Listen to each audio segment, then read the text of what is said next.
Today, President Biden spoke to Israeli Prime Minister Benjamin Netanyahu, the two discussing the ongoing war between Israel and Hamas. U.S. Secretary of State Antony Blinken prepares for his trip to the Middle East, where he hopes to help get negotiations started again.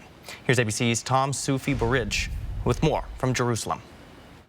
Israel continues its military operation in Gaza, even as international pressure grows for both sides to reach a deal for a ceasefire. Secretary of State Antony Blinken travelling to Saudi Arabia this week as negotiations between Hamas and Israel move into a critical phase. The Biden administration says Blinken will be pushing for a 6-week ceasefire. And what we're hoping is that after 6 weeks of a temporary ceasefire, we can maybe get something more enduring in place.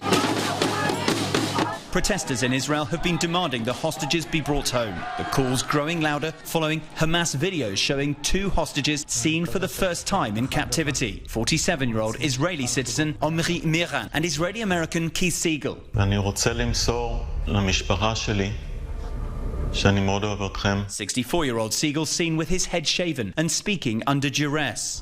יש לי זיכרונות מאוד מאוד יפים מפסח בשנה שעברה, שחגגנו כולנו ביחד. Siegel's wife Aviva was held with him in Gaza for 51 days. She was released in November during a previous ceasefire and hostage deal. After seeing the new Hamas video, she and her daughters released this message. Keith, I love you. We will fight until you return.